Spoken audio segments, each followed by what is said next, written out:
और चलिए सीधे रुक करते हैं सीएम क्योंकि क्या कुछ कह रहे हैं, सुनते हैं। श्रीमती सुषमा खड़गवाल जी,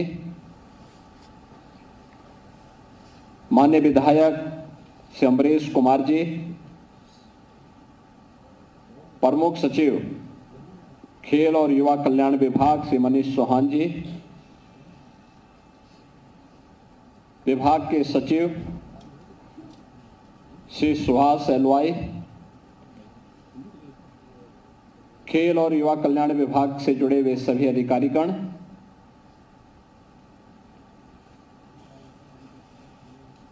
प्रदेश के अलग अलग जनपदों से उपस्थित स्वामी विवेकानंद युवा पुरस्कार, युवक मंगल दल और महिला मंगल दल से जुड़े हुए पुरस्कार प्राप्तकर्ता और प्रांतीय रक्षक दल से जुड़े हुए सभी स्वयंसेवक गण और उपस्थित बहनों और भाइयों, आज पूरा देश भारत के एक अत्यंत आध्यात्मिक और क्रांतिकारी गुरु स्वामी विवेकानंद का स्मरण कर रहा है। 12 जनवरी स्वामी विवेकानंद की जयंती के रूप में पूरा देश आयोजित करता है। इस अवसर पर आदरणीय प्रधानमंत्री जी की प्रेरणा से देश के अंदर युवाओं से संबंधित अनेक आयोजन हो रहे हैं। उन आयोजनों के साथ देश के प्रधानमंत्री जी का, विभिन्न राज्यों में वहां के मुख्यमंत्रियों का सहभागिता और सहयोग देश के युवाओं को प्राप्त हो रहा है। हम सब जानते हैं स्वामी विवेकानंद भारत माता के एक ऐसे सपूत थे जिन्होंने भारत की प्राचीन आध्यात्मिक संस्कृति को वैश्विक मंच तक पहुंचाने में एक बड़ी भूमिका का निर्वहन किया था। भारत और भारतीयता के प्रति हर भारतवासी के मन में गौरव की अनुभूति हो, वह कार्य स्वामी विवेकानंद ने पिछली सदी में किया था। 1893 के शिकागो समिट के माध्यम से उन्होंने दुनिया को बताया था कि भारत क्या है, भारत की आध्यात्मिक और सांस्कृतिक विरासत क्या है, और देश के युवाओं को उन्होंने भारत की विरासत के साथ साथ आधुनिक विकास के साथ बेहतर समन्वय बनाने के लिए भी एक नई प्रेरणा दी। स्वामी विवेकानंद कहा करते थे कि चुनौती जितनी बड़ी हो, जीत उतनी ही शानदार होती है। और याद करना, ये युवाओं के लिए आज भी प्रेरणा हो सकती है। अक्सर हम चुनौती को देख करके भागते हैं और पलायन का रास्ता अपनाते हैं। देश का एक युवा सन्यासी इस देश की जनता को, जब ये देश गुलाम था, तब आह्वान कर रहा है कि नहीं, चुनौती से भागे मत, उसका मुकाबला करिए। चुनौती जितनी बड़ी होगी, जीत उतनी ही शानदार हमारे लिए होगी। और यह स्वामी विवेकानंद देश के युवाओं के लिए बोलते थे। अपनी आध्यात्मिक और सांस्कृतिक विरासत पर गौरव की अनुभूति करना, लेकिन आधुनिक ज्ञान विज्ञान से अपने आप को वंचित नहीं करना है। उसके बीच में एक बेहतर समन्वय होना चाहिए। भारत की ऋषि परंपरा, भारत के ज्ञान विज्ञान की परंपरा को उन ऊंचाइयों तक पहुंचाया था जो विज्ञान से भी आगे, उससे भी ऊंची पायदान पर खड़े होकर के विश्व को नेतृत्व दे सकता है। और यही तो प्रेरणा स्वामी विवेकानंद की रही। स्वामी विवेकानंद की यह प्रेरणा देश की आजादी के आंदोलन में और आजादी के बाद भी प्रत्येक युवा के लिए, प्रत्येक भारतवासी के लिए एक नया आदर्श है, एक नई प्रेरणा है। और उसी आदर्श से प्रेरणा ग्रहण करते हुए राष्ट्रीय महोत्सव के अवसर पर आदरणीय प्रधानमंत्री जी की प्रेरणा से जो अनेक कार्यक्रम हुए, मुझे प्रसन्नता है कि उत्तर प्रदेश के 63 नौजवानों की टीम भी राष्ट्रीय महोत्सव में भागीदार बनने के लिए गई थी। और उसमें भी प्रसन्नता इस बात को लेकर के कि मैंने यहीं से मुख्यमंत्री आवास के पास से उन्हें रवाना किया था और 7 में से 3 स्वर्ण पदक अकेले उत्तर प्रदेश की टीम ने जीते हैं। उत्तर प्रदेश का हमारा युवा आज अपनी प्रतिभा का लोहा मना रहा है। ये वही युवा है जिसके सामने एक समय पहचान का संकट खड़ा हुआ था। युवा के बगैर किसी भी सभ्य समाज का और किसी भी राष्ट्र का कोई भविष्य नहीं हो सकता। जो प्रधानमंत्री मोदी जी कहते हैं कि आने वाला समय हमारा होगा 2047 में ऐसा भारत बनाने के लिए, उस भारत के निर्माण के लिए हमारा क्या योगदान हो सकता है, यह युवा तय करेगा। और सौभाग्य से भारत दुनिया का सबसे युवा देश है जिसकी 56% आबादी ऐसी है जो वर्किंग फोर्स है, कामकाजी वर्ग है। और उत्तर प्रदेश इस मामले में सौभाग्यशाली है कि भारत का सबसे अधिक युवा भारत की उत्तर प्रदेश के अंदर निवास करता है। और उत्तर प्रदेश में रह करके 56 से 60% हमारा युवा, यानी कुल आबादी का 56 से 60% युवा आबादी है। और ये आबादी भी कामकाजी तबका है। हर व्यक्ति किसी न किसी काम धंधे से लगा हुआ है, किसी न किसी रोजी रोजगार के साथ लगा हुआ है, किसी न किसी अभियान के साथ लगा हुआ है जो प्रदेश के विकास के माध्यम से राष्ट्र निर्माण के इस पूरे कार्यक्रम को आगे बढ़ा रहा है। और मुझे प्रसन्नता है कि आज जो अनेक प्रकार के कार्यक्रम यहां पर प्रारंभ किए गए हैं, इसमें हम लोग यहां आज राज्य स्तरीय स्वामी विवेकानंद यूथ अवार्ड के जो युवा थे उनको आज यहां पे मंच पर अभी पुरस्कार वितरण हुआ है।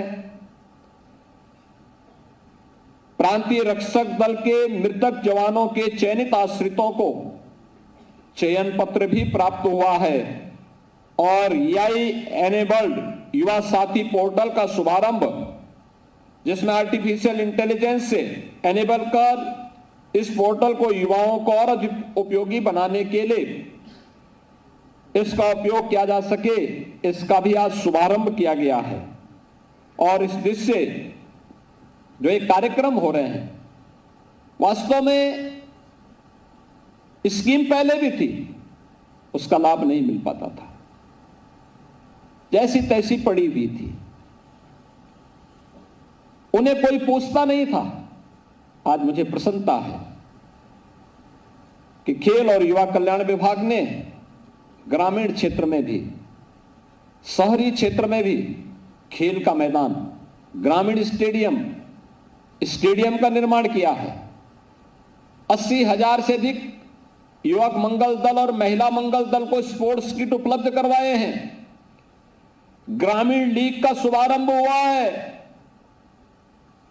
ये युवाओं को उनकी ऊर्जा के लिए एक प्लेटफॉर्म प्रदान किया गया है कि एक सकारात्मक दिशा में आगे बढ़ जाएं। याद रखना, जिस देश का भविष्य युवा, जिस देश का युवा अपनी जवानी में ही नशे की चपेट में आ जाए, उसका कोई भविष्य नहीं हो सकता। याद रखना, ये नशा नाश का कारण बनता है और नशे से दूरी, लोगों में जागरूकता पैदा करना इसके बारे में कि नहीं, किसी भी प्रकार का कोई नशा है, इसको समाप्त करना और नशा करवाने वाले गिरोह को नेस्तनाबूद करने के लिए भी उतनी शक्ति के साथ कार्य करना, ये युवक मंगल दल और महिला मंगल दल का दायित्व है कि वह स्थानीय प्रशासन के साथ मिलकर के अपने स्तर पर भी इसके खिलाफ अभियान चलाए। इसके लिए एक सकारात्मक ऊर्जा के लिए गांव गांव में खेल के मैदान को प्रोत्साहित करना, गांव गांव में खेल का मैदान और खेलकूद की गतिविधियों को आगे बढ़ाना। गांव में ही हो, खेल तो हर तबके का व्यक्ति कर सकता है, कोई दौड़ सकता है, कोई फुटबॉल खेल सकता है, कोई वॉलीबॉल खेल सकता है, कोई क्रिकेट खेल सकता है, कोई कुश्ती खेल सकता है, कोई रस्साकसी के ही कार्यक्रम के साथ जुड़ता है। मनोरंजन भी है, साथ साथ व्यक्ति को अपने स्वयं के शरीर को फिट रखने के लिए एक अभियान भी। कितना रोचक होगा जब गांव में महिला और पुरुष आपस में ही रस्साकसी करें, देखते हैं किसमें ताकत है। ये भी प्रदर्शन होना चाहिए, क्या बुराई है। अगर युवा आपस में ही गांव में वॉलीबॉल की टीम बना करके खेलने लग जाएं, कबड्डी खेलने लग जाएं, खो खो खेलने लग जाएं, क्या बुराई है। और फिर गांव की एक टीम बना करके वो दूसरे गांव के साथ कंपटीशन करें, फिर वे गांव की दोनों गांव न्याय पंचायत स्तर पर एक टीम बने, वो ब्लॉक स्तर पर कंपटीशन में भाग ले। ब्लॉक स्तर की प्रतिस्पर्धा की टीम फिर एक टीम के साथ जोड़ते हुए वह जनपद स्तर पर, और जनपद स्तर की टीमें मिलकर के कमिश्नरी स्तर पर, कमिश्नरी स्तर की टीम प्रदेश स्तर पर प्रतिस्पर्धा में भाग लेती है। तो कौन भारत को अंतर्राष्ट्रीय मंच पर, ओलंपिक हो, एशियाड हो, कॉमनवेल्थ हो या किसी भी इंटरनेशनल चैंपियनशिप में भारत को, कौन ऐसा देश होगा जो पदक लेने से वंचित कर पाए। भारत अवश्य पदक लेगा, लेकिन इसकी शुरुआत गांव से होनी चाहिए और युवक मंगल दल और महिला मंगल दल इसमें बड़ी भूमिका का निर्वहन कर सकता है। गांव में स्वच्छता के कार्यक्रम को चलाना, ट्यूबरक्लोसिस के खिलाफ एक अभियान चल रहा है। प्रधानमंत्री जी ने कहा 2025 तक टीबी को पूरी तरह समाप्त करना। इसके लिए ऐसे मरीजों को चिन्हित करना, उनको दवा उपलब्ध कराना, फ्री में उपचार है। ऐसे परिवारों के लिए भरण पोषण के लिए पैसे की व्यवस्था है, उनको जोड़ने का काम करना। कितना बड़ा काम हो सकता है।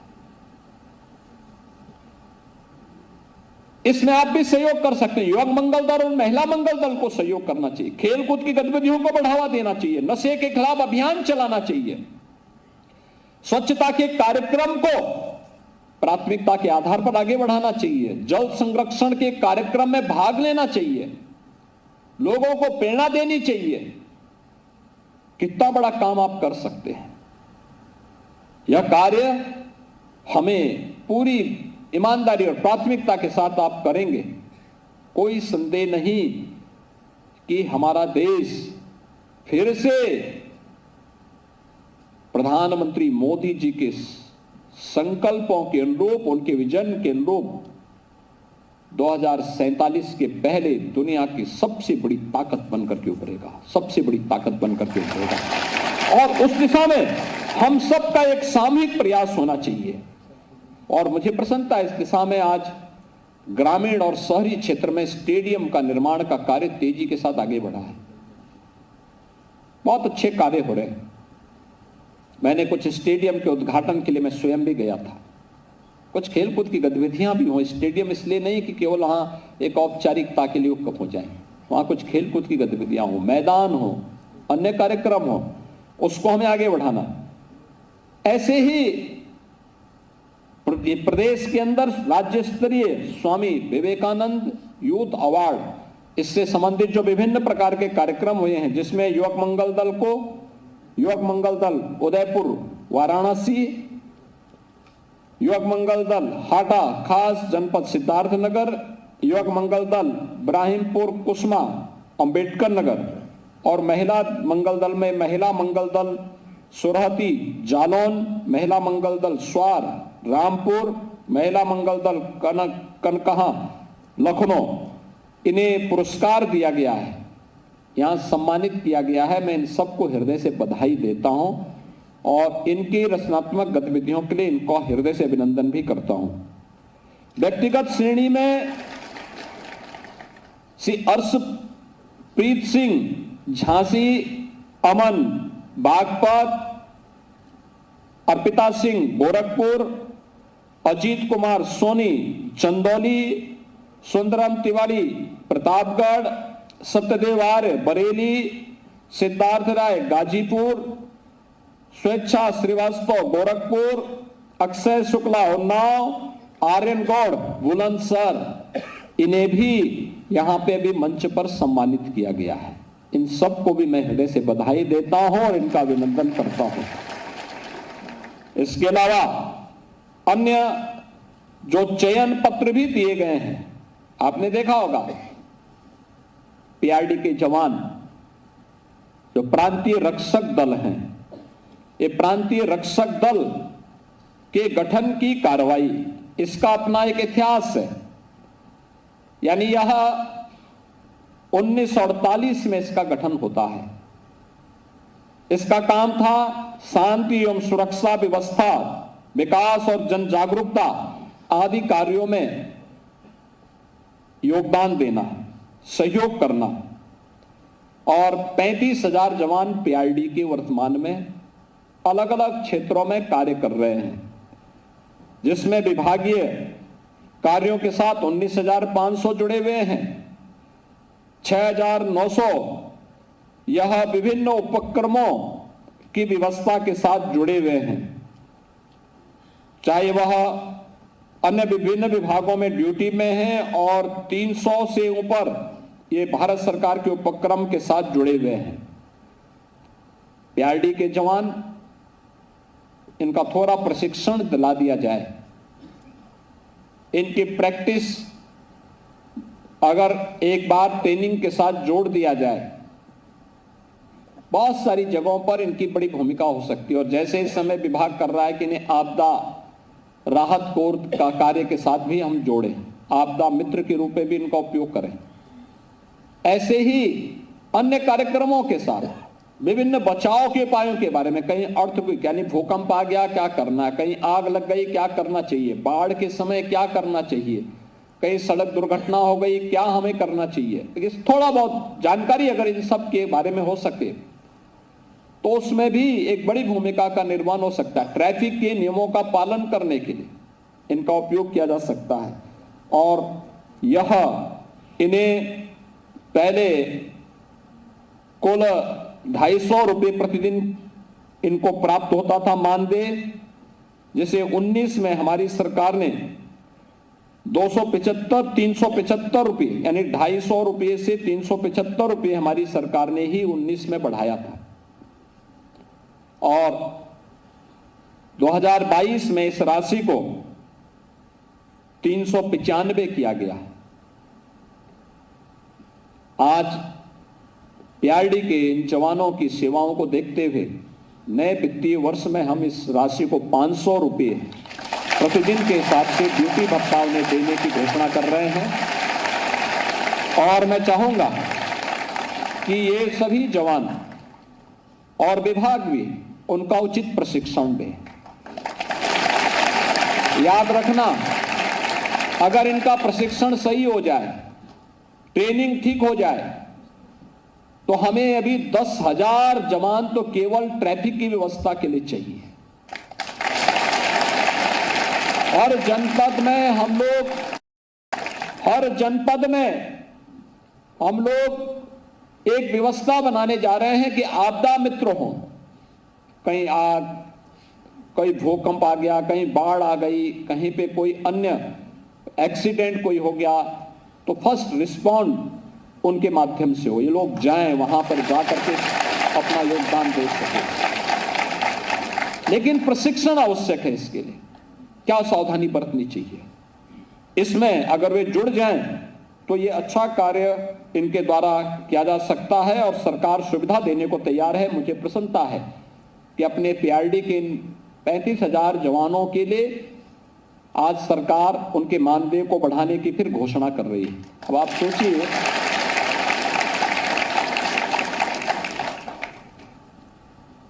कि 2019 में जो केवल 200 रुपए तक नौजवान जो जवान पाता था, आज उसको 500 रुपए पर डे हम उसकी घोषणा भी कर रहे हैं। तो यह एक विश्वास उनके मन में पैदा करने के लिए, आगे बढ़ने के लिए एक नई प्रेरणा उनके लिए सरकार के द्वारा प्रारंभ की जा रही है और मुझे पूरा विश्वास है कि वे लोग इस पर काम करेंगे और उस देश से पीआरडी के जवानों के परिवार के लोग, कोई जवान ड्यूटी के दौरान कार्य करते हुए मृतक हो गया है तो उस जवान के परिवार को भी, उस नौजवान को योग्यता के आधार पर आश्रित के रूप में यहां पर सेवा देने का एक व्यवस्था। और आज ऐसे 5 जवानों को, जवानों के परिवार के लोगों को यहां पर, एक मोहम्मद अमीर ये बस्ती में, सुश्री कमला देवी ये बस्ती में, माधव अवस्थी कानपुर नगर में, भूपेंद्र या अमरोहा में, सुश्री सानिया सोनकर प्रतापगढ़ में, श्री श्यामेंद्र कुमार गुप्ता महाराजगंज में और चंद्रशेखर फतेहपुर में, इन्हें पीआरडी के जवानों के, जब पीआरडी के जवान के रूप में इन्हें आज यहाँ पे शामिल किया जा रहा है। उनको इसके बारे में वे काम कर सकें, इसके लिए उन्हें ये सुविधा उपलब्ध करवाई जा रही है। मुझे पूरा विश्वास है कि प्रांतीय रक्षक दल के हमारे जवान पूरी ईमानदारी और प्रतिबद्धता के साथ अपने आप को साबित करेंगे, अपने कार्य पद्धति से अपने अनूठी छाप छोड़ने का काम करेंगे, क्योंकि आपकी कार्य पद्धति ही आपकी पहचान बनती है और अपनी पहचान को अपने कार्य पद्धति के माध्यम से आप मजबूती के साथ रखने में सफल होंगे तो सरकार समय समय पर इसी प्रकार से आपके प्रोत्साहन भत्ता राशि को बढ़ाने का काम भी करेगी, जिससे आपके प्रति समाज की सहानुभूति होगी। तो कोई भी सरकार आपके भविष्य के साथ फिर खिलवाड़ नहीं कर सकती, किसी का शोषण नहीं कर सकती। हमें इसके प्रति हमेशा जागरूक रहना होगा, आम जन के विश्वास को अर्जित करने के लिए अपने आप को तत्पर रखना होगा। आज के इस अवसर पर, राष्ट्र युवा महोत्सव के अवसर पर, जो स्वामी विवेकानंद जी की पावन जयंती का कार्यक्रम है, इस अवसर पर खेल और युवा कल्याण विभाग के द्वारा जो एक कार्यक्रम आयोजित किए गए हैं, इन सब के प्रति मैं एक बार फिर से आपको, पूरे प्रदेश वासियों को मैं हृदय से बधाई देता हूं। स्वामी विवेकानंद जी की पावन जयंती के अवसर पर उनकी स्मृतियों को नमन करते हुए विनम्र श्रद्धांजलि अर्पित करता हूं और आप सबके प्रति मैं अपनी शुभकामनाएं देता हूं। धन्यवाद। जय हिंद। तो सीएम योगी को आप सुन रहे थे और उन्होंने स्वामी विवेकानंद की जयंती पर आज अपनी बात रखी है और टीबी के खिलाफ चल रहे अभियान का जिक्र किया, साथ ही नशा मुक्त हो प्रदेश, इसका भी जिक्र किया और पीआरडी जवानों को सीएम योगी का तोहफा भी है।